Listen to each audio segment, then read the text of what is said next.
कल मेरी पत्नी ने मुझसे कहा किचन में जाकर आलू लेते आओ।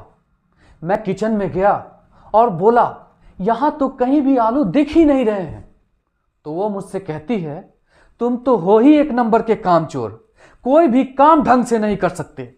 मुझे मालूम था कि तुम्हें किचन में आलू नहीं मिलेंगे, इसीलिए मैं पहले ही ले आई थी। कहाँ जाए हम लोग, कहाँ जाए?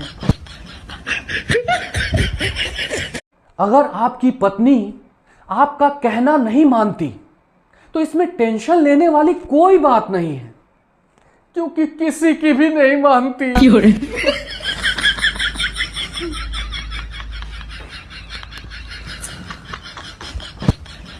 कल मैं शराब पीकर रात को घर देरी से पहुंचा तो पत्नी हाथ में झाड़ू लिए सामने ही खड़ी थी।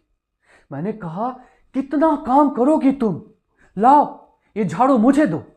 रात के 2 बज रहे हैं, सोना नहीं है क्या? कुछ तो ख्याल करो अपना। ये सुनकर मेरी पत्नी की आंखों में आंसू आ गए। मेरा दिमाग काम कर गया, वरना कल मेरी खैर नहीं। शादीशुदा जीवन को सुखी बनाने के लिए केवल 2 ही फॉर्मूले हैं। पहला, जब पत्नी बड़बड़ा रही हो तो खामोश रहें। दूसरा, जब पत्नी खामोश रहे तो बड़बड़ाने की कोशिश भी ना करें।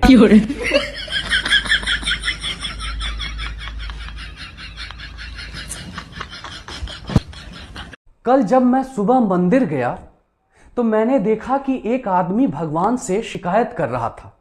वो भगवान से कह रहा था आपने मुझे बचपन दिया, उसे छीन लिया, ऐशो आराम दिया, उसे छीन लिया, फिर पैसा दिया, उसे भी छीन लिया, अब ये बीवी दी है, इसे देखकर भूल क्यों गए हो प्रभु?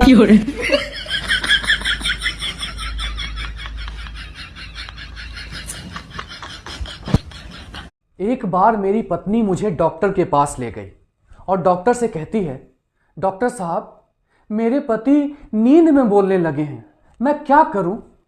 तो वो कहता है आप इन्हें दिन में बोलने का मौका दीजिए, ठीक हो जाएंगे।